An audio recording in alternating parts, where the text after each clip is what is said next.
Welcome to PredWings podcast, where Smashville and Hockeytown collide. And now your hosts, Rhett and Ron White and Diva Dan Lawless.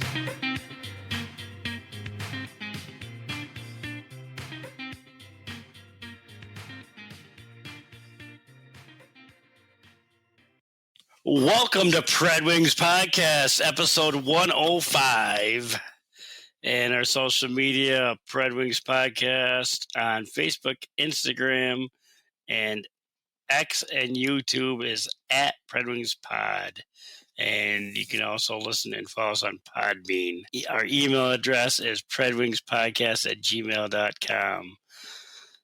So before we get into the Beer League Minute, you got anything, little tidbits for the week or anything? Nope, just the whole family's coming off of sickness, and that's why we're delayed yet again. I don't know if you can hear it in my voice, but I'm just coughing like a son of a gun. Oh! Yeah, it's going around, man. Everybody's getting it. Well, keep it away from me because I don't need it. No, you don't. Not with your situation. Although I'm kind of playing like I am. Has that ever stopped?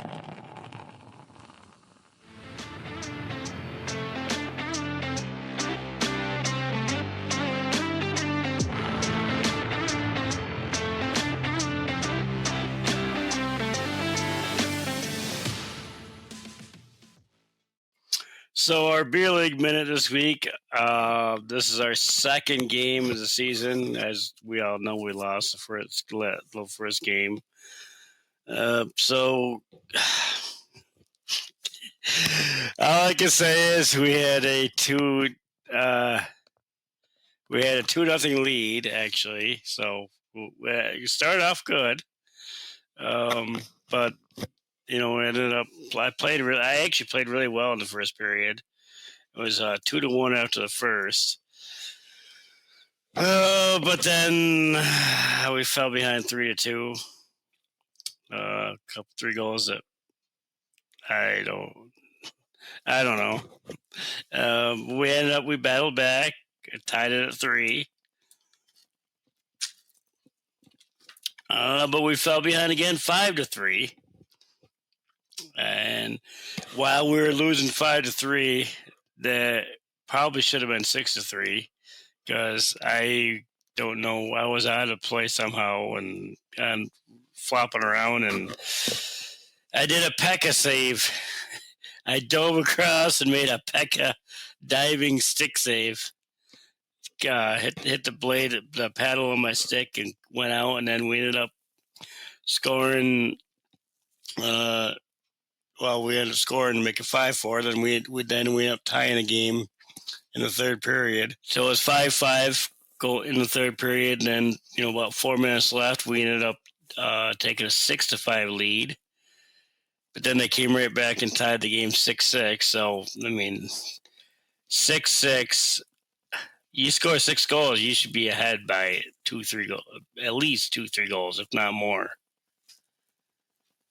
And anyway, this game went to overtime. There was a carryover power play. We had a power play late in the third, and then that carried over. So it was overtime started 4-on-3, and because it normally is 4-on-4. But with the power play, it goes to 4-on-3, and then they got another penalty. So we ended up with a 5-on-3 power play, and then we ended up winning it 7-6. And in this of those 6 goals, two of those goals were shorthanded goals that I gave up, which is, there's no way. You don't score. You don't give up shorthand goals. I don't care who you are. If you're pathetic if you give up shorthand goals. Who gives up shorthand goals? A lot of teams. Well, it's just not acceptable. You don't give up a shorthand goal. But who are you blaming for that? Myself. Okay, so there's 5 other guys yeah. Two, not one, but 2 of them. Well, name a goalie that gives up 2 or more shorthanded goals in a game. Well, since you're not a pro, probably you. Well, other than me, Um, I bet you can't name one. well, no, because I mean, I'm sure there's 100,000 of them in beer leagues across the country.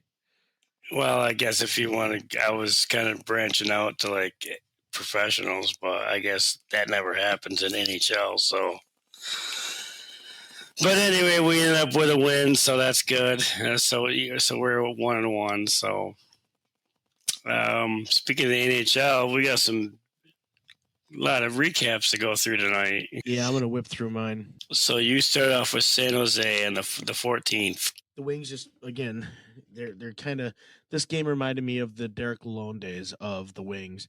Just they were flat. They're playing the worst team in the league, and they weren't keeping up. They couldn't keep up the physicality. They couldn't keep up the um just the attack of um the Sharks. Detroit outshot them 28-24, but they weren't quality shots. They were garbage shots. They gave up 6 goals. Just a bad outing. Just a bad outing. I mean, the only star for the Red Wings, the only notable mention in this game is Tarasenko had 2 goals, so he's got 6 for the year. And then Raymond netted his 18th. So I mean, those are some of the highlights of the game, and and you can't blame the entire game, I guess, on just the Wings. I mean, they didn't play well, which is one thing. But Ville Husso, he's been struggling all year since coming up from Grand Rapids, getting bounced around. He's just not having a good season. Detroit just sent him back down recently, but he played in this game. He let 5 goals in. He only faced 24 shots. Yeah, he's there. It could have been a better performance, but overall, the Wings look flat. They just, when they don't play a physical type, and I'm not saying physical like the Broad Street Bullies back in the 80s, 70s, and 80s. I'm not talking Red Wings, Colorado 90s rivalry type physicality, but go to the puck and play the body. I'm not saying you have to lay somebody out, but play the body, play aggressive. When they don't play that style, the Red Wings get walked all over. And this was one of those games they just, they were just trying to be cute and fast, and it didn't work for them. So, just not a good outing for the Red Wings. But we can bounce over to the Florida game, which was a good bounce back game for Detroit. Talbot was in. He stopped 41 of 43 shots. Detroit just looked like an entirely different game. Jonathan Berggren, Johnny Burgers opened up the scoring on a power play. Dylan Larkin scores on a power play. Patrick Kane scored on a power play. So the power play was working in this game. I mean, that's what the difference maker was. Larkin got an empty netter, but Marco Kasper netted his 5th. I'm liking the way this kid's playing. If you watch him play, he's not afraid to get into the dirty parts of the game. He's right in there in front of the net, trying to cause a little bit of havoc. He's a good shot. He's going to get his time. He's going to get his opportunity, and I think he's really maximizing his opportunity right now. I think he's playing really good hockey for the Red Wings, and I think that he's somebody in the future to really, really look out for. But while we came out with a 5-2 win thanks to the power play, the one thing that concerns me is we still allowed 43 shots on goal. That concerns me a little bit. What also concerns me is we almost lost. It was pretty much a 70-30% face-off favoring the Panthers. The Panthers obviously are what I'm going to call an elite team because they won the Stanley Cup last year. They're one of the stronger teams. Like, this is where you got to show that you can that you can excel. Like these are the detailed parts of the game that you just have to capitalize on. And the Wings just didn't. They got lucky. Their power play came together this game. Florida struggled in the penalty kill. But one of the other things that I noticed in this game is that they didn't get into Tkachuk. And I feel like Tkachuk, and maybe you feel differently, but I don't think he's as much of a rat as Marchand. He he'll get in. he definitely isn't. But he stirs the pot. He likes to get under people's skin, and that's the type of game that he plays. We saw that when he did it with Cassian. We've seen it game in and game out. He doesn't mind mixing it up a little bit.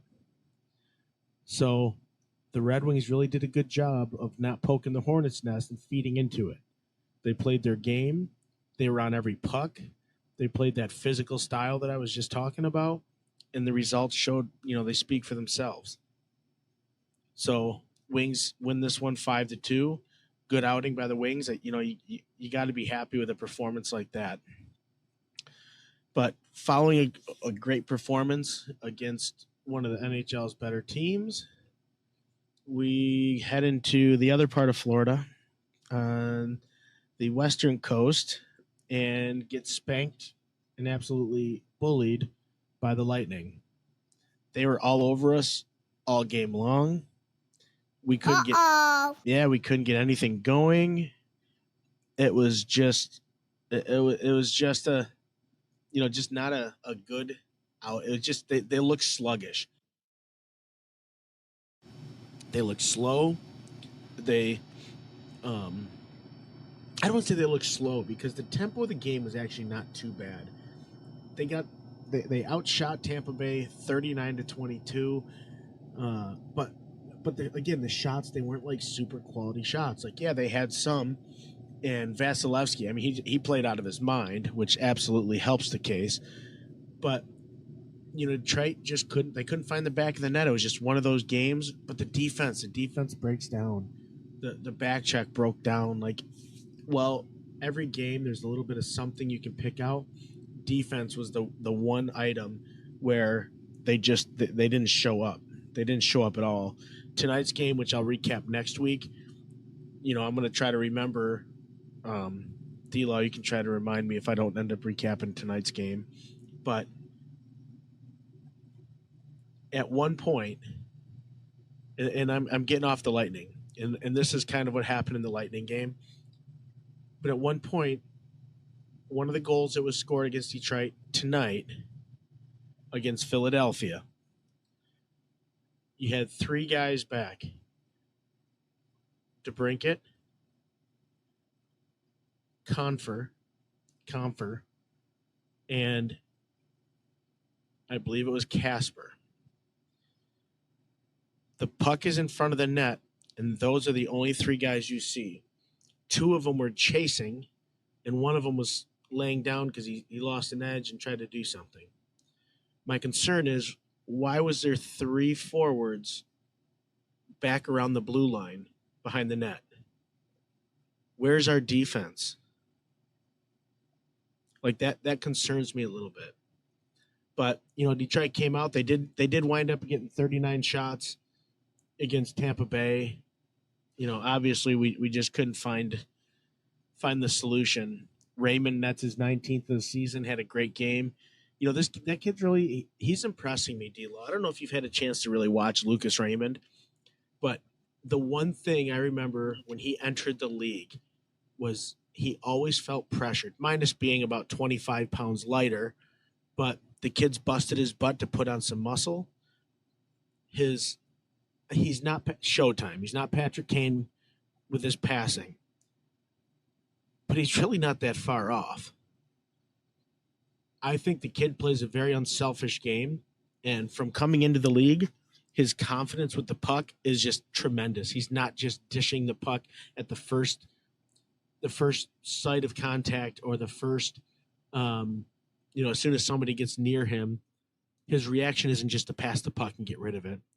He holds it. He might toe drag it, see what the ice is providing to him, and then he makes a move.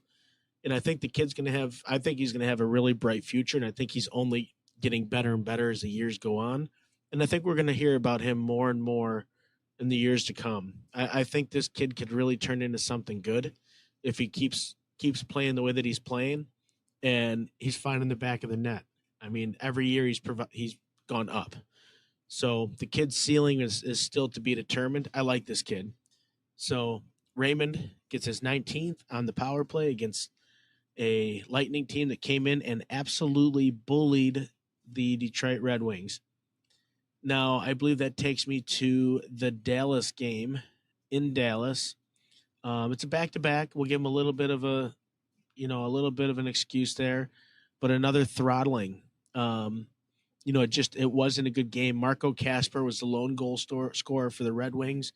Again, a kid that I really like. I think he's going to grow into I think he could be a solid third or second liner. You need guys like that to provide that secondary scoring. He reminds me a little bit of like a Kurt Malpe, a guy that's not afraid to get into the dirty areas, a little bit of a grinder. He'll find the net enough to justify his position. But he's young. He's a young kid. I'm excited about him. But the game wasn't too exciting. There wasn't too many penalties. There wasn't too many calls. There wasn't too much. Really wasn't much of anything, to be honest with you. It was just kind of a boring game. Detroit, they outshot 34 to 25. It was again just one of those games where, um, you just needed a little bit more. Lion played an okay game. Could it have been better? Of course, but this was another defensive folly. I know we outshot them, and it looks deceiving on the stat card. Um, but yeah, I just defense is where we really really struggle, and this has been our Achilles heel for a couple of years now, and we're just not doing too much and I know, yeah, and it's hard. We're not doing much to solve the problem, and I think part of the reason for that is the waiting game, because we're waiting to see some of these guys come up from Grand Rapids. But when is that going to be? Like, how much longer do we wait? Because every year that goes by is another year that we're going to lose Kane, another year that we're going to lose, you know, Larkin, Sherratt. Some of these guys who are kind of the backbone of the team, and I'm not saying Sherratt's the backbone, but he's that senior presence back on defense, and these guys are going to start phasing themselves out of the league, not by choice, obviously, but through retirements and just not being able to, put up the points that you once put up. So defense is, I'm sure Eiserman's working on something, but that's just one of the concerns I have, because it's like, okay, when are we going to get the cavalry in here? When are we going to get that support on defense that's going to help make the difference from, a game like tonight going to overtime to maybe sneaking out a 1-goal victory? Yeah, I think Detroit could have just played better. They could have taken it to Dallas a little bit more. Again, they were taking shots, but they weren't really getting into a rhythm, if that makes sense. They just didn't play that get after it, attacking the puck type game. It felt more defensive. And I just don't feel like that's McClellan's style of play. So I think we're going to see that turn around, because McClellan is a no BS type coach. So he came in, he's got us on a great win streak. What, we have 7 straight, 8 straight, and we're on a couple down. Won a couple, lost a couple. I don't want to say I'm going to panic yet. And I know I was panicking 3 weeks ago. I had written us off, but now I have nothing else because the Lions are out. So I'm really hoping the Red Wings can make a push. But I really think that Detroit's going to turn the corner here again and go on another nice streak, which will help them, with their chances of sneaking into that wild card spot. So we got to turn that on, the second half of the season and finish the season out strong. Oh, well, Detroit is 6-3-1 in their last 10. Yeah, no, I'm not complaining about that, but I mean, like, we're just on that, like I was saying, we're just we're on that downswing because we had that big long run, and now it's not that right now. But you know what? While I'm here, I'll just recap the Flyers game. I might as well. I thought this was a great game. It was a good back and forward. This was a game where the Red Wings took it to Philadelphia. They were getting in the dirty areas. Like I was saying, Casper was right in there. They just played that game where they were attacking pucks. Um, it ended up being a 2-1 win for Philadelphia, but it did go into overtime and just defensive breakdowns. That is what has that first goal that was scored tonight by Farabee. That was the play where I told you if you watch the replay, there were three forwards playing defense. Where the defense was is I don't even have a clue. But those are the types of things where you have to be disciplined enough to stay in your position. Like, and I'm not, I don't want to pull a D-Law here, but even it is very difficult to stay in your position and play your zone and stay in that area where you're because you want to get involved in the play all the time. But the second you pinch down and you leave your post, if you will, that's when bad things happen. It opens up the ice for the offense. One quick pass, and now they've got a clear shot to the slot. So that concerns me for the Red Wings a little bit because they're doing that more and more, and they're just not really rectifying it yet. But again, defense, we knew that was an issue. But we got the lone goal by Ben Sherrod. It was actually a sweet snipe, and Larkin got it, dumped it off to Raymond, and Raymond, again, like I was saying before, his vision has just changed over the years, and the boy sees the ice so much differently. And instead of taking that shot and trying to force something that wasn't there, he recognized that Sherrod was open on the far post, put it right over to him, and Sherrod just, he put it right in the top corner. It was just a nice play. But again, Raymond is just coming out, and I think he's been overlooked because of Detroit's failures to find success over the last few years. But he's definitely one of the bright spots. I mean, he's got 32 assists on the season. He's the point leader for the Red Wings. He's really emerging as a strong player. But yeah, Philly edged him out at the end. They fought hard. It was a good game. It was back and forth. And it was actually, if you watch the replay, D-Law, which I know you saw, it was a whiffed. He set it up. He went for the pass, and you saw Lyon slide across the crease to make that save, but he whiffed. So the puck just kept sliding a little bit forward, and it just kind of sat in the crease, and it just, again, no defense, and allowed them to just tap it home. But if he had passed that, Lyon would have had that shot. He would have saved it. I think it was actually in before he actually came back. I mean, then again, maybe it was actually sitting in the line and he actually tipped it in. But it's one of the. I mean, it was one of those unfortunate. You never want to see those goals in overtime. No, but that one wasn't even a overtime to me. But if now I can't remember who the defenseman was. Was it Sider? Sider was out there, yep. Decided that. I mean, I don't mean to nitpick him, but he kind of like did a flyby in the net instead of stopping in front. And if he would have been able to at least get a chance on it because he reached for it, but he was already behind the net. So that was one of those things where like he was going. You can't really. It was a pass shot. It was an act. It was the guy. I forget who scored it. Rasmus Ristolainen. Yeah, it was Ristolainen. You know what he did? He went for the pass on that far post, and he whiffed. He missed it. It just, instead of going to that far post, it just trickled off the heel of the stick right towards the net. And like I said, Lions. Yeah, they gave it. I saw the pass. He slid across. I didn't even know the puck was. I didn't even know what was going on. So I thought he made the pass, but. Yeah, Sider was playing the anticipation game rather than what was there, and I get that because I mean there's a million things going on. It's happening fast paced. You have to make decisions on a split decision basis, and he was going for the missed shot, and I kind of don't blame him on that one. I can And blame the defense on a lot of them, but that particular play, it was just one of those just weird, errant, accidental, fluky type goal. I wasn't even mad about the loss. I mean, that's just one of those nights where you just don't get the bounces. Detroit played well. They outshot Philly, and they actually had good shots this game. Both goaltenders played very good, and it was just one of those fluky goals. they did give the goal to Ristolainen, although it was Tippett that was kind of a.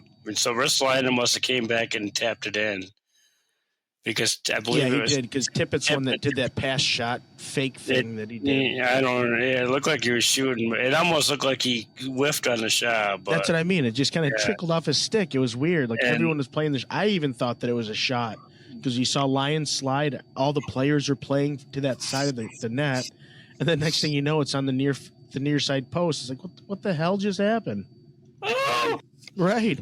Yeah, I mean, you can't fault the goaltender, you can't fault the defense. I mean, the only thing, it was just a great play by, obviously Ristolainen came back and tapped it.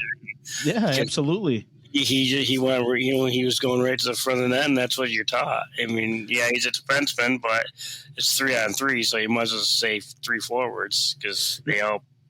You can throw forward and defense out when in overtime.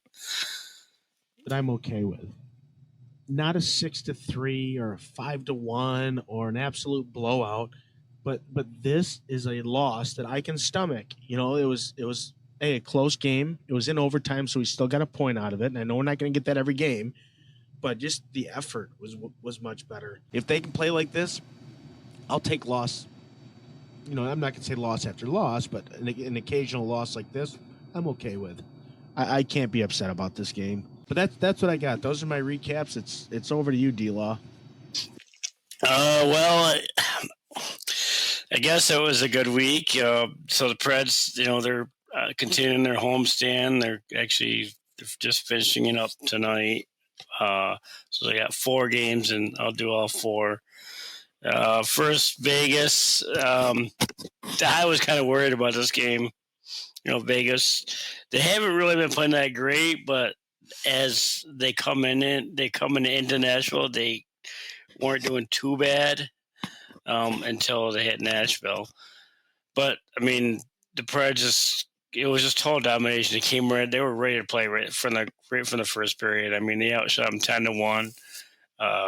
Vegas didn't get their first shot until like 2 minutes left in the first period.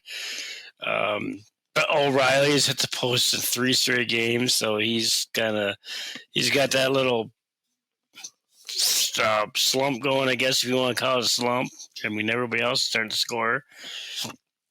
But Stamkos, he gets a tripping penalty, but it was actually one of Vegas's own player that tripped him. That's hit the Vegas's own player's stick that tripped him. But the Preds again. They had a big lead, and third period happens, and it's like they struggle in third. I don't know if they're just like let up or whatnot. But Vegas came back with a power play goal, which they actually had 3 goals by Dorofeyev, who actually got his first career hat trick, which also was a natural hat trick. And but the Preds they held on to win 5-3. Stamkos had 2 goals and assists. Forsberg had a goal and assist. Barron, he got his first goal at Predator. He's a defenseman. He's one of the younger players that they just got. Marchessault had an assist. Yossi had an assist, and O'Reilly it was an empty net goal, but I mean, I'm surprised he didn't hit the post on it. But they're calling actually Anunen. I think it's sorry. I probably butchered that name. That's the pronunciation. They're calling him Big Juice because he's like a tall player, like Packeye. I'm not sure. He's like 6 something. But he definitely saved the Predators in the third period. Vegas outshot them 13-2 in the third. So I don't know. The Predators need to get their third period together or something. But but this Burnett, this was actually hit the Predators' 1,000th win. And a little fun fact on this: Brunette scored the first goal in the franchise history, and he coached the 1,000th win. So there's maybe sometime there's a trivia answer maybe sometime that there would be, but just a fun fact there.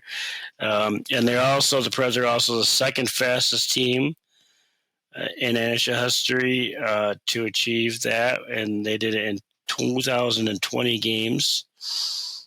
And it's also this is their 26th season, and no club has come and no club that's come in since 1998 has reached that 1,000th win. And since that first season, only 10 NHL teams have more victories in the regular season. So that leads us to the Chicago game. That one, oh boy. Well, they've in their last 10 games with Chicago, the Preds are 9-1. So there you go. That's I guess that's good. And this game, what they actually had they're in their. I guess it depends on D-Law. If you look at that as good, as in they keep piss pounding them every time they play, and Chicago just hasn't gotten better, or you can say, well, Chicago's due for a win. Yeah, well, Chicago's also had some bad teams in those years. They had some good teams, but now they're still kind of in the bad spot. But this game, they with the Hall of Fame and everything coming up, and I don't know how many other teams have their own little team Hall of Fame thing. I'm sure the Wings do, but the Preds are calling it the Golden Hall, which is so this is obviously the inaugural one, and it's obviously what Shea Weber, Pekka Rinne, and David Poile, which got inducted to NHL Hall of Fame, which is kind of why they did that. But and it was also Chicago's road trip. There was every team has their dad trip, and I don't know if anyone has their mom trips, but this was the Chicago's dad trip. So that right there, and coupled with the 9-1, you think, oh boy, because players always play a lot better with their fathers in attendance. And how Forsberg and George Kittle are really good friends. So Kittle was in the building for this game. But, the Predators started sloppy, just kind of like the total opposite of the Vegas game. But Stamkos did manage a power play goal from his usual spot. And McCarron and Maroon, I won't say what the old Boston announcer called them. But they actually dropped the gloves just after it was on the faceoff right after that goal. So I don't know why McCarron would have dropped the gloves then just after they scored. I know why Maroon did. Obviously, I mean that's a no-brainer. You just got scored against, and you want to try something. So, but I didn't really. I think it was more of a draw. Even though McCarron's not much of a fighter. But then Chicago did manage to get a goal, but they called it back for interference, and Chicago challenged it, and they were unsuccessful. So they gave the Preds another power play, which the Predators didn't score on. But, second period, turnover results in a Chicago goal. It was just a bad bounce off the backboards. And then the third period, Preds started playing a little better. Saros, Rob Bertuzzi, former wing, I believe. That was on a breakaway. That was just about 9 to go, so about halfway through the period.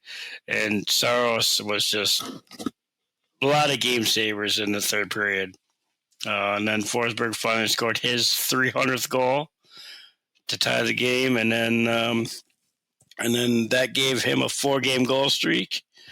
And then they had chances in overtime, and they couldn't score. So going to a shootout, and the way the game was going, you think they're going to lose a shootout, but Nyquist was the first shooter. He ended up scoring, and then Chicago came back, tied the shootout, and then O'Reilly scored his shootout, and then Saros saved the second coming of Jesus, Connor Bedard, and then Stamkos scored. So 3 shooters in the shootout for Preds all scored, and the Preds come away with a win, which was their first shootout of the season. Unbelievable. And Soderblom, I believe they call him Soderblom, not Soderblom. I think they call him Soderblom. He was Chicago's goaltender. No, I believe that's his brother. I think they said that was a brother of the Wings. Elmer Soderblom. Because they kept calling him Soderblom, so it's Soderblom. That's what Detroit calls him, Soderblom. All right. Well, I believe they said that was his brother. I wasn't aware of that, but I believe that's what they. I just thought the name was kind of popular, because they're Finn or Swedish. But anyway, he's allowed a goal on all 9 shootout attempts in his career. So you don't want him. You don't want him in a shootout, I guess. So that leads us to the big game, Minnesota, and just little background. We all know. We talked about this a couple weeks ago or last week. How the LaRue hit, they ended up suspended him.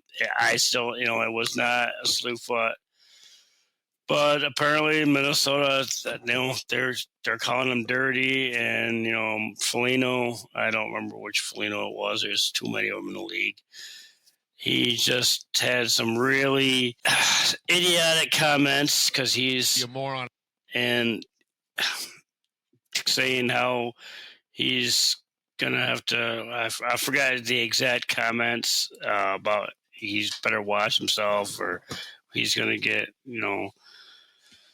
he's going to get his or whatever. And it just, it didn't go too well.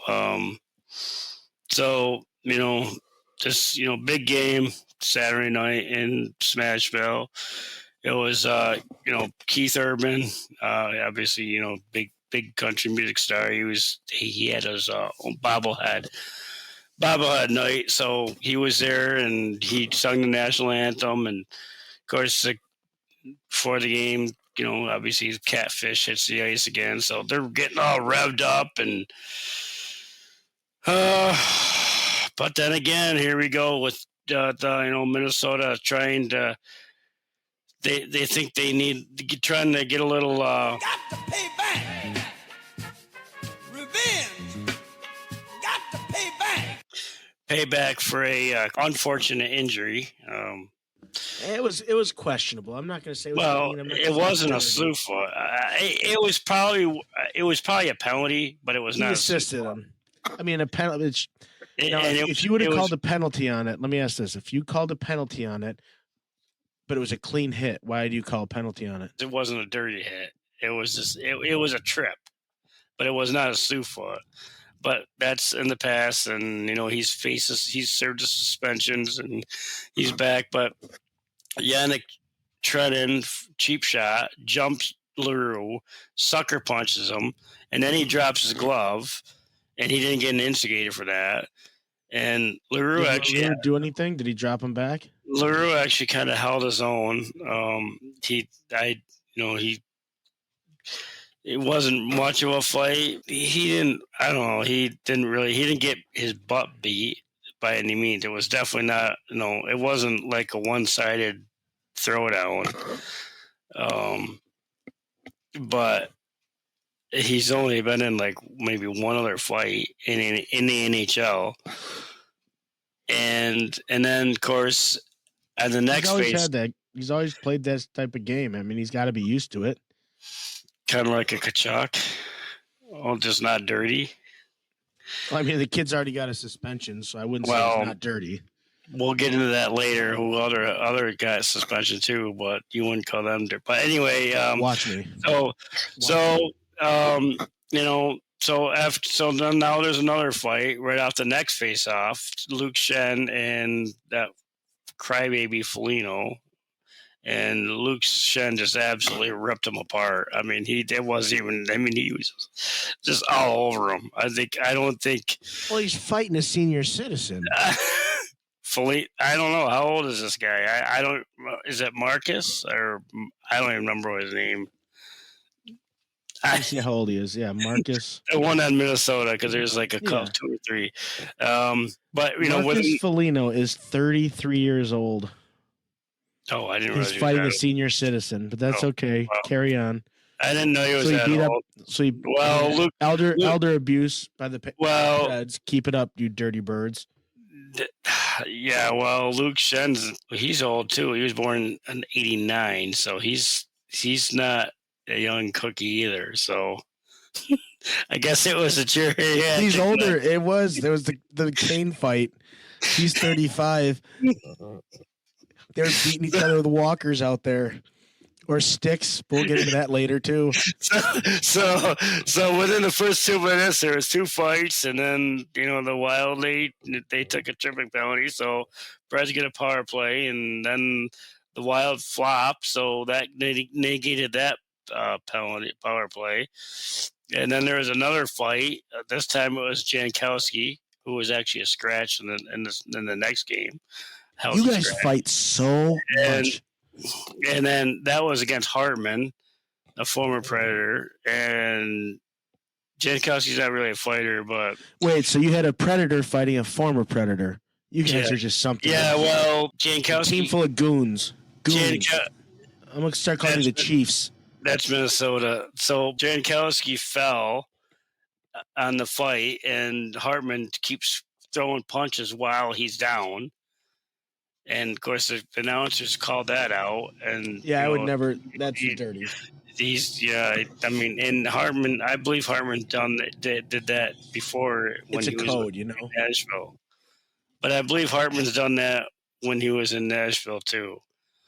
But it's just typical Bush League by the Wild. But then, assistants ended up tying the game because, Minnesota scored first. Obviously, it was 1-0. And, I mean, the Preds were just all over the Wild, especially late in the first. They just can't score. And then,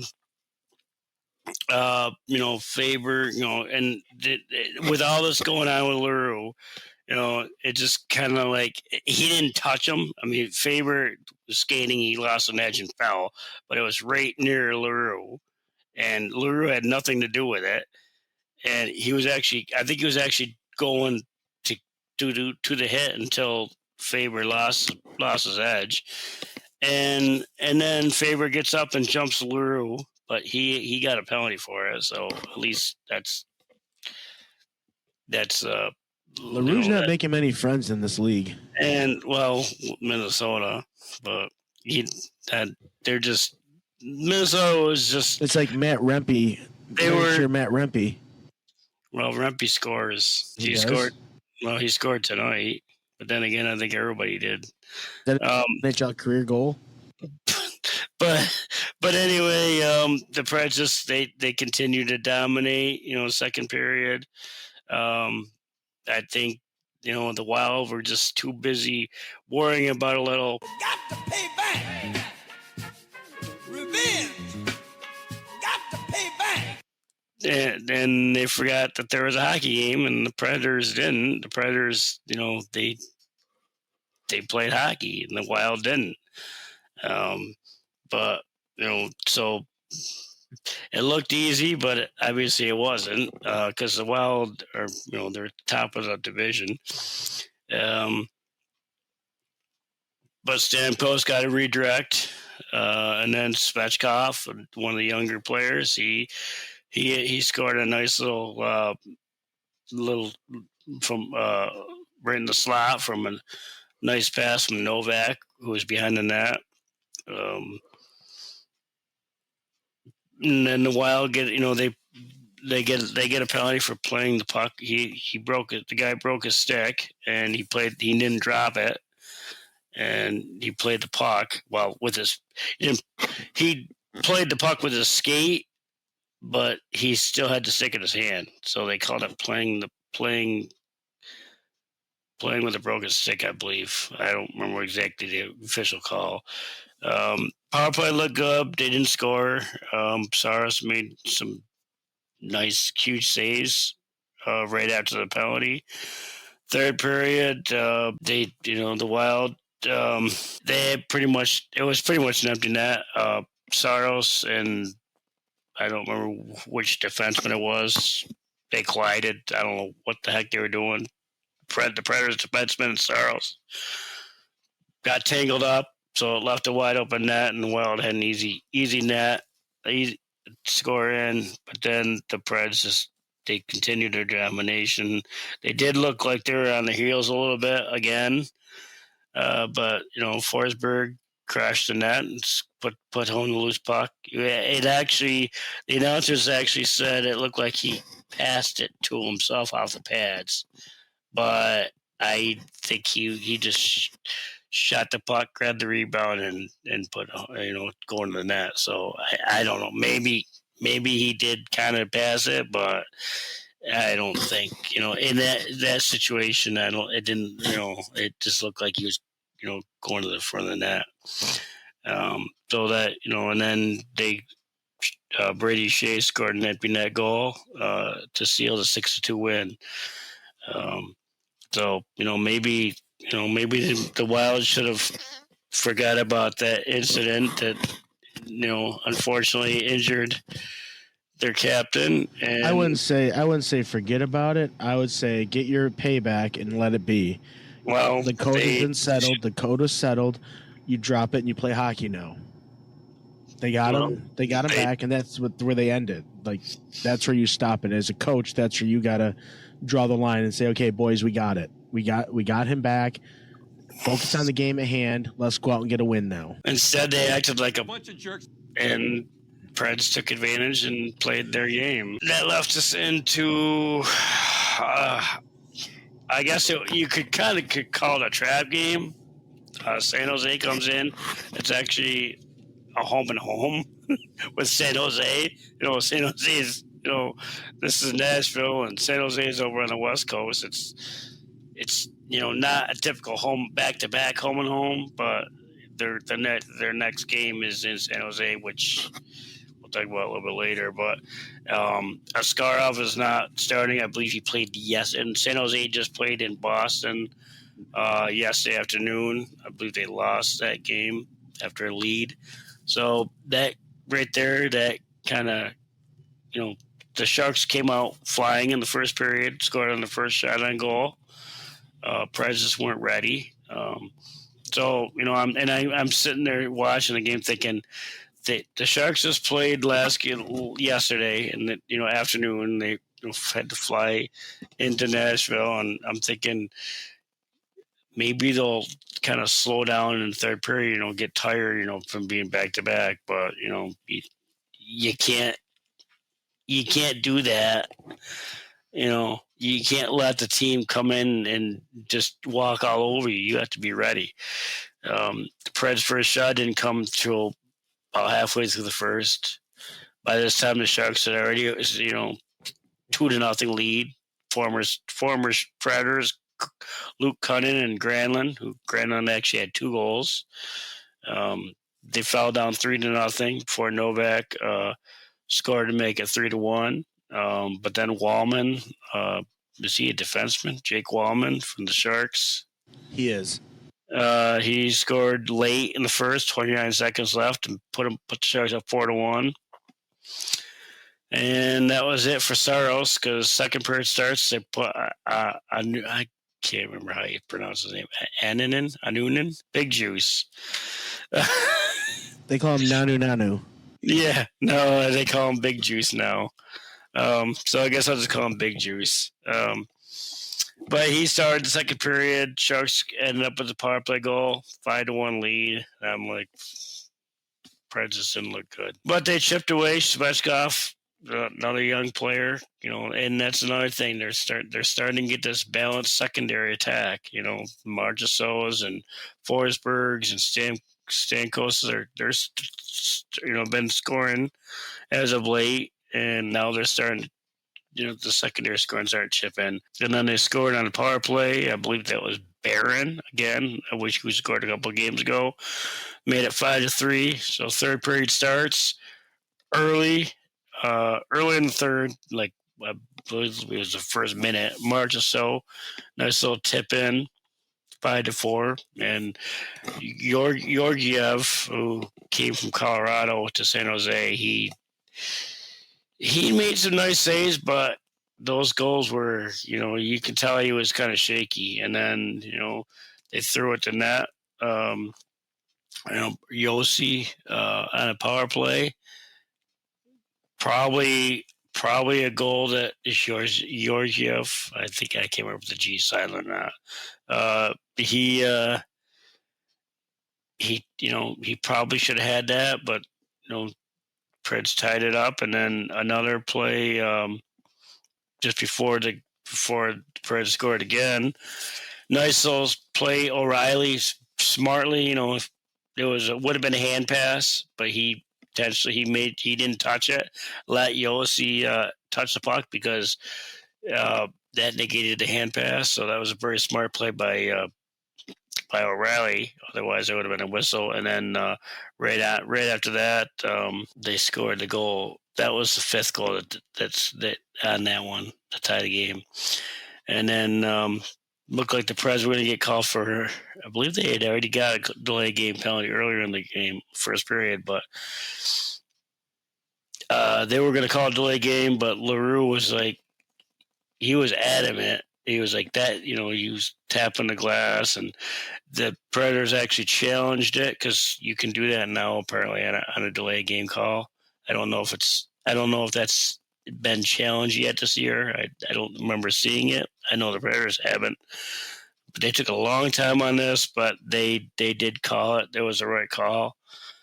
They negated the penalty, which was huge because if they would have been wrong, it would have been a 5-on-3 power play for San Jose with a 5-5 game. But then so no penalty on the Preds for that, and then Blankenberg he was a defenseman. He just threw the puck in the net, and it found its way just over the pad and squeaked in. Then the Preds kind of like held on the last 5-6 minutes, and they ended up with a long-range empty net goal with about a minute left. No, it wasn't Nyquist, who's the master of those. It was actually Forsberg. So he's got a 6-game goal streak going on right now. So the Preds ended up winning 7-5, and it's the first 4-goal comeback in franchise history. So, and Marchessault finished with a goal and 3 assists. That's all I got for this week. So it's a pretty good week in Nashville with 4. Let's see, Vegas, Chicago, Minnesota, and San Jose. 4 wins for me. That's good. Or for the Predators, actually, not me. So, yeah, I mean, I was kind of shocked that that game tonight was the first time that they've had a 4-goal comeback and it's 26 years now. I mean, you don't want to be down by 4 goals or more, but yeah, it was 5-1, and they won 7-5, so they actually scored 6 unanswered. But that's good. I think we should want to move into the Buffalo Carolina game. I just want to mention that was a couple of games ago. Buffalo in the third period had no shots on goal. but somehow they got a goal. Not sure how you can score a goal with no shots. I mean, sure, the Predators could figure out how to do that, or give a not, or like. No, I don't think they could. And then I believe it was the same game. Your old Well, this was against goaltender. Pittsburgh. Nedeljkovic was with Pittsburgh. Nedeljkovic is on Pittsburgh. Yep. Okay. Oh, yeah. Well, because he used to play for Carolina. Yep. That's right. He played for Carolina. You know what? And Detroit. I'm happy for him. I always liked him. I always liked Ned a lot. I thought he kind of got the short stick in Detroit. I think he's a much better goalie than Detroit allowed him to represent.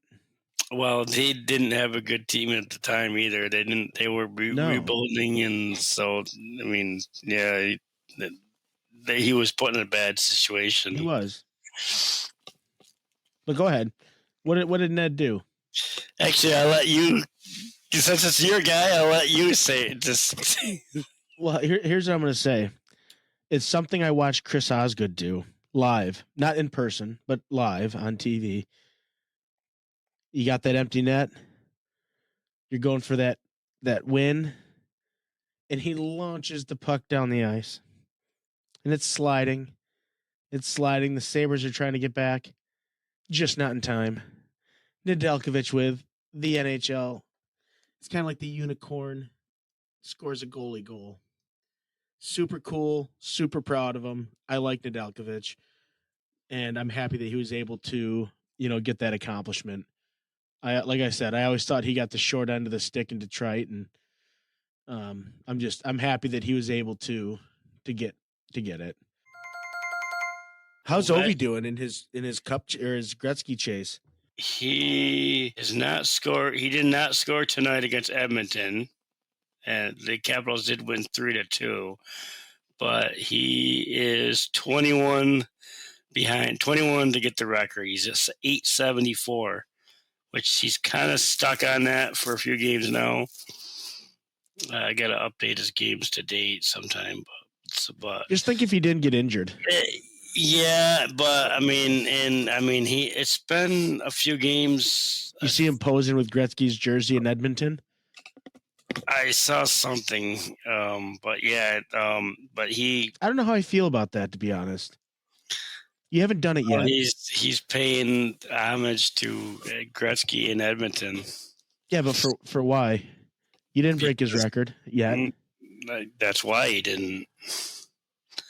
I mean, that's why he did that. I think if he would have already broke it, he probably wouldn't have done that because it'd be like rubbing it in. Fair. Okay. I see what you're saying.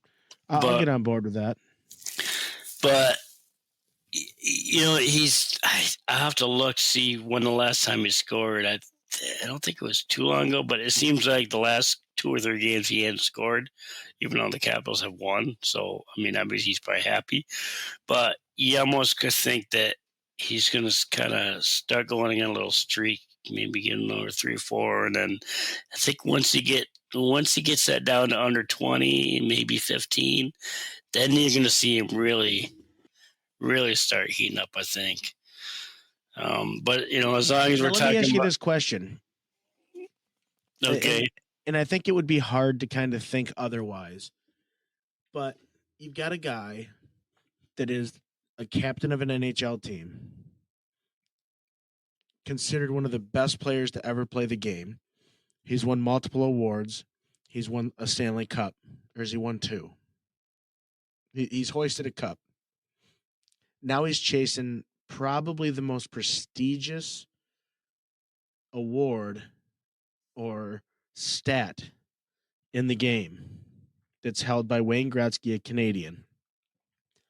Do you think he's selfishly trying to score more goals, or do you think he's keeping it on a team game basis? He's already won everything. Now he's got one thing left in his sights that he has not accomplished yet. What do you think his thought process is? I think bottom line, he wants his team to win, but he's that close. Especially, he's 21. If that number was 40 or 50, yeah, maybe, but now it's down to 20, and he's like, I can get that. I mean, That's what I mean. So do you think he's like he's taking still, that extra shot? Maybe he doesn't have the right there's, angle and he's trying to force it.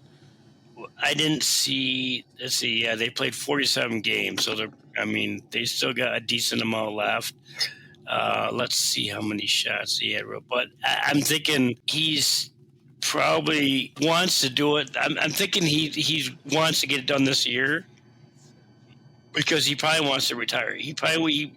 I'm sure he wants to do it before he retires, and he's probably thinking, if I don't do it this year, I got to play next year. And to me, if I'm in his situation, of course, I'd be, and he scored, many goals. I mean, obviously, so 20 goals is pretty much nothing for him. Yeah, and but I mean, we're also near the end of the season as well. yes, I mean, not, it's not like, yeah, I guess we're getting close to that. He had 3 shots tonight, so I mean, I don't know if those were. How many power plays did they have? Did they have any power plays? They had 3 power play chances. They're actually, both of them had 3 no power plays in that game. So it sounded like it was a pretty, 3-2 defensive game. Well, at least penalty killing wise. But anyway, yeah, I'm just thinking he wants to go for it this season, because I'm thinking, I don't know. Obviously, I don't know what his thought is. I haven't heard, but I'm thinking if he gets it, he's going to retire. He's not going to say that. He's not going to say that he's going for it. I mean, he's a team captain. Well, yeah, but he also hasn't said if he's going to retire. So nope. I'm thinking, I agree with you. I think if he gets this, he retires after the season. I'm thinking that's why he wants to do it this year. I think he gives another season.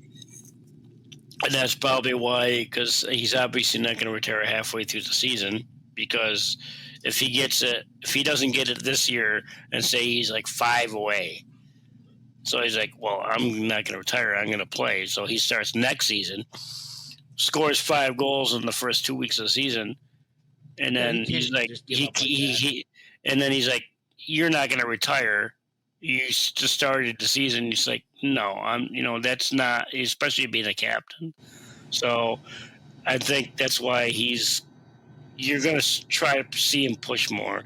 He only had 3 shots. Didn't see the game, so I'm thinking maybe Edmonton, and I don't know. Teams, do they defend him as much as normal, or do they defend him more? Obviously he's not close to getting the record against Edmonton, so maybe if you're Edmonton and he only needs 1 goal to get it, you're gonna be playing a lot tougher defense on him, so he doesn't get it against Edmonton in Edmonton. So it probably won't happen against Edmonton because he only played twice in the season. But I don't know. But anyway, just speaking of Edmonton, going into some fines, suspensions. This is surprising. And I'm not sure why. Maybe there is hope for the NHL. McDavid gets suspended. Surprise suspension, 3 games for cross-checking Garland. I saw this. That wasn't a surprise. It was much deserved. They were. Ice and he got up. Yeah, cross-check. I was surprised. It was definitely suspension. There's no ruling. I'm not saying that. I'm saying it's a surprise suspension because it's McDavid and the NHL, and the NHL doesn't do that to McDavid. But I saw the video and they were tangled up. Garland probably could have got a holding penalty because he was holding. It did look like he was holding McDavid's they were rolling neck. around the ice. They're I don't think they tangled up. were. Neither They one were of them on their. wanted to let go They're, of each other. I believe they're both on their skates. Well, it didn't start that Maybe, way. maybe they were. Maybe they were. Maybe they were. Maybe. No, they were rolling around the but, ice for but like 3 minutes, well, no, they must not have showed that part of it. and then they But got then up and just gave a good old that up, cross and check. it almost looked like Garland. It almost looked like he was going to go at him, or maybe he was just putting up his hands up to protect him. But McDavid just hauled off and cross-checked him in the head. And if McDavid didn't cross-check him in the head, he wouldn't have got suspension. I don't know if he got penalized on that play or not, but Yeah, I think he did. Much deserved. But yeah, He can sit for 3 games. Yeah, and this was one of them. And this was one of the games he had. Obviously, the first game with the Washington game. Myers, is that Tyler Myers? He's on Vancouver. Yes. Was it Vancouver? He's a Canuck. Yeah. Okay. Yeah. Okay. He got suspended 3 games for cross checking. I didn't see who he cross checked. And then Siplikov. Who are you looking for? Myers. Did he? Evan Bouchard. Okay. Oh, that was against Edmonton as well. Yeah. And then I think the only other one, other than there are a couple fines, but Siplikov, 3 games. That was an illegal check to the head. Yep. So 3 games must be 3, 3, and 3. Myers, McDavid, and so it must be 3 is a magic number this week. How much? What's funny? I shouldn't say it's funny, but are you ready? And I think this is McDavid's 2nd suspension for something like this, right? Charging Matt Steinberg $9,000 fine. Tanner Jeannot, that check to the head that he gave on Brock Besser, that was a $41,000 fine. Ryan Reeves, his check to Darnell Nurse, it was ugly, was only $35,000. Timo Meyer, his cross check to Zach Leroux, $45,000. Matt Rempe, multiple repeat offender, nasty boarding and elbowing on Miro Heiskanen, so 2 different infractions, $80,000. Zach Leroux, when he slew-footed Jared Spurgeon, he $13,000 forfeited. Maxim Siplikov, $14,000. Tyler Myers, $46,000. How much salary do you think Connor McDavid forfeited for his cross-check to Connor Garland? How much does he get paid per game? He lost $195,312.50. Oh! And that's probably like, take it out of my slush fund. McDavid was suspended once before and fined once before. Okay. So he is a repeat offender according to the NHL, but I wasn't aware that he is suspended. I don't remember when that was. I have to dig that up, I guess. I don't know what it was on. I mean, there's a few fines. Did we get Adrian Kempe with last show for David? He's a popular guy today. I wasn't talking about the fines. Let's see. And then you've got Jonathan Kovacevic. He cross-checked Matthew Tkachuk. He received a $1,996 fine and 53 cents. McBain. Yep.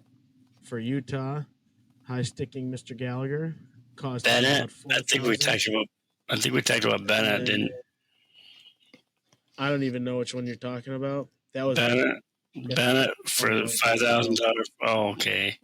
Yeah, that was beginning. Yeah, we did. Okay, we did talk about that.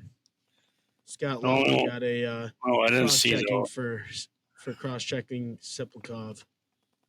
The only ones I see in here was Cousins, Kovacevic, McBain, and then the 3 suspensions. NHL. Yeah, better source. NHL website.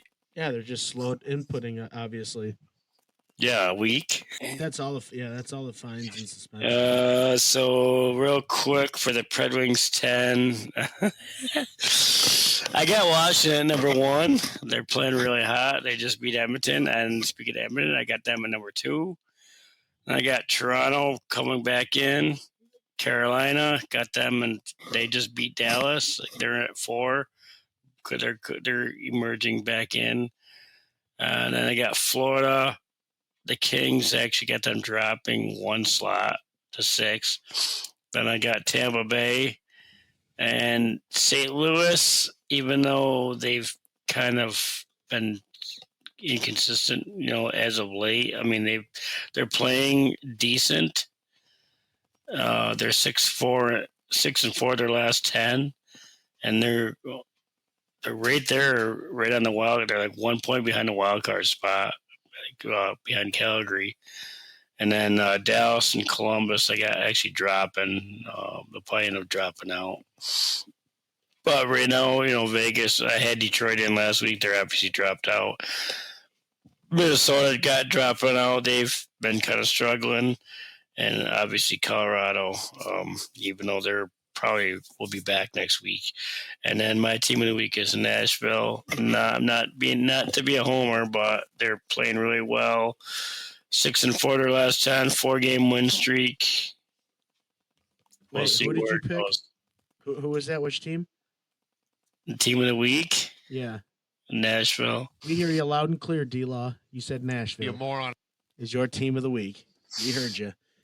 So, anyway. 4-game win streak, I give you that. I'm not going to bash you this week for it. When you're on a 4-game win streak, even though if you're, 4 up from the bottom of the league, you're playing good. You're on a good win streak. 6-4-0 in your last. Well, they're only 10 points behind a wild card spot. Oh, yeah, it's only a couple games away as long as everybody else loses. Well, we can't get that lucky. They've got 4 wins in a row. We'll see what happens. Mine, I'm obviously going to start with Washington. They're leading the league. They're on a 5-game win streak. They're playing great hockey. I know Winnipeg's dropped their last 2, but I got to go with Winnipeg. And then I'm going to throw Toronto at number 3. They're on a 3-game win streak as well. I'm going to go Vegas because they're still playing pretty good, followed by Edmonton. But I could probably drop Edmonton out a little bit, knowing that their star is going to have a little seat for the next 3 games. But then you gotta look at Carolina. They've been hot lately. They're putting together a string of wins here. I believe they've got 3 straight. They're playing good hockey. Minnesota, they came off their Nashville game and took a win. So I'm going to keep them up there. And then, I'm probably going to go Florida, Dallas, and New Jersey. I think that's the order that I'm going to keep that in. And I'll give Nashville a notable mention as well for being on a 4-game win streak. Let's see how long they can push this and see what they can do with it. Oh, that might end up. It might actually end up ending this week. But let's see. We got. I'm gonna skip the Admirals this week. I'm not sure what's going on with them right now. Yeah, but so that leads us into the weekly picks. So where did I start? Vegas. Yeah, Vegas. I was correct, and Ron was incorrect. And it was just the opposite. Chicago, I was wrong, and you were correct. We both got Minnesota wrong, and we both got San Jose wrong. Or right, correct. We both were correct on that. So you still lead me by 1 on the Preds side, 25-24. And that leads us, actually, before we go into Detroit side, so that leads us at the other side of the back, home and home with San Jose, which is the 23rd. So kind of a weird home and home. At San Jose, I'm going to call a win, and then I only got 2 games this week. And then that's call it a win as well. And then get out and win. They're starting them early. Well, hopefully they don't start like tonight. And then Anaheim on. They start like tonight, they're going to lose. And then Anaheim, I believe, is Saturday the 25th. That's Saturday, I believe. That's at Anaheim. So it's a quick California road trip. I'm going to call that one a win. Ducks are not playing all that good. They're I'm getting saying a loss. they're getting beat pretty bad by Florida tonight. But so a nice little quick trip to California to see the Flyers, and maybe they can put them out. Maybe they can put the Flyers out while they're there. So the Detroit side, let's see, you started with the San Jose game, right? The 14th. I got Wait. What about Vancouver and Buffalo? Are we not doing these yet? that'll be next week. Oh, okay. Because they're gonna get like a 4-day break between Anaheim and Vancouver. So just to highlight this, D-Law, you were incorrect on all of your picks for Detroit. I was just about to say I had a nice little streak there, and then I lost, and then I had a nice little 3-game streak, and now I'm on a 5-game losing streak. I got them all wrong. San Jose, Florida, Tampa Bay, Dallas, and Philadelphia. Meanwhile, you got San Jose, Dallas, and Philadelphia wrong, and you are correct at Florida and Tampa Bay. So you got the Florida ones right. Yeah. So I'm going Montreal. I think we're going to win. We dropped 2 to Montreal. We're due. They're coming into the C's, the Pizza Barn. Let's go get that W. Tampa Bay. I just feel like Detroit's going to rebound. I think McClellan's going to fire these guys up after a game like tonight, and then we'll see what happens in Montreal. And Tampa Bay is a game to come make a statement in. This should be you. Do I do the Kings too? That is next Monday. We should be good. Well, I'm doing a case. I'm doing a loss. We should only lose have that 2. game. But Montreal, I believe I heard tonight that Montreal is in Chicago, and then they got to go right to Detroit right after that. So I'm going to call that a win in Detroit for Detroit, just because of that. I mean, Montreal's playing really well. But with the travel, and they said Montreal would get in late, like in the 2-3 o'clock in the morning in Detroit. Then they're due for a loss anyway. And then I'm going to call a loss to Tampa Bay in Detroit, and then we should be okay for the Kings, but I'm going to call that one a win because the Kings, they're kind of been struggling lately. They didn't play tonight, but I think they played last night. And they lost the Penguins 5-1. So yeah, they're kind of iffy right now. I don't know what's going on with the Kings. I don't know if it's they are 6-4 their last time, but two losses in a row. So. And it's still not going to change. I still think Detroit's going to beat them. And I think that's it for this week. So probably have 2 games next week. We both will have 2 games on Sunday. So be a quick show unless something happens. Yeah, I think that might be a good show to push your hot topic to. So I was just gonna say that because nice little short show, and we've been kind of putting it off. But if you're listening to our show, maybe you want to join us live on Sunday night.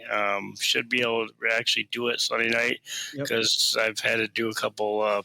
I play on Sundays, and I've had to actually do a double game and spend late and all that stuff. But luckily, it's not a real game. But yeah, we're going to discuss sports betting and how it's affecting not only hockey but other sports, but mainly hockey. But a couple of examples I want to bring up, but. I think we might have some differing thoughts on that, and I think it'll be good to have an open mind and hear each other. And that's why you're listening on us a normal podcast week. Come in and jump on us live on our live show on Sunday night, and maybe if you join us, maybe we can get you on and get your thoughts as well.